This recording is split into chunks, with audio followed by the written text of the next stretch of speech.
Cerita tentang kancil pencuri timun. Pada suatu hari yang cerah di sebuah desa yang damai, hiduplah seorang petani yang rajin. Petani ini memiliki ladang yang subur, dan di ladang itu ia menanam berbagai macam sayuran, termasuk timun. Timunnya tumbuh subur dan segar, siap untuk dipanen. Namun, petani tersebut sering merasa kesal karena setiap pagi ia menemukan banyak timunnya hilang. Setelah menyelidiki, ia menemukan bahwa kancil yang cerdik adalah pelakunya. Kancil selalu datang pada malam hari dan mencuri timun-timunnya. Petani ini pun memutuskan untuk memberikan pelajaran kepada kancil. Ia membuat perangkap di ladangnya dengan harapan bisa menangkap kancil basah. Perangkap ini terbuat dari jerat yang kuat dan tersembunyi di antara tanaman timun. Pada malam harinya, seperti biasa, kancil datang ke ladang petani untuk mencuri timun. Kancil yang licik tidak menyadari adanya perangkap yang tersembunyi. Ketika kancil sedang asyik memakan timun,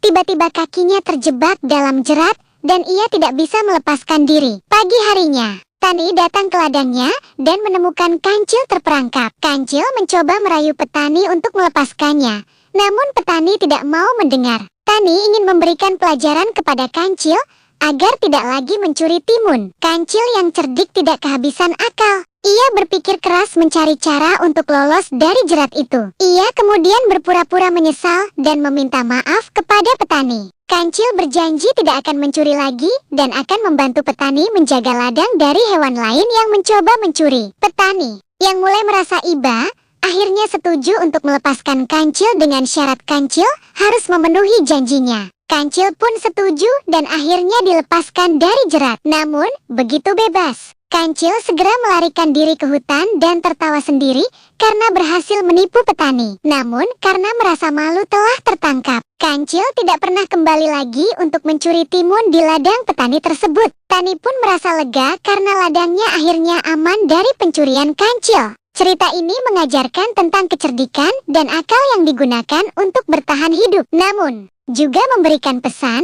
bahwa kejahatan pada akhirnya akan menemui konsekuensinya. Dan kejujuran serta kerja keras adalah nilai yang lebih baik untuk dipegang.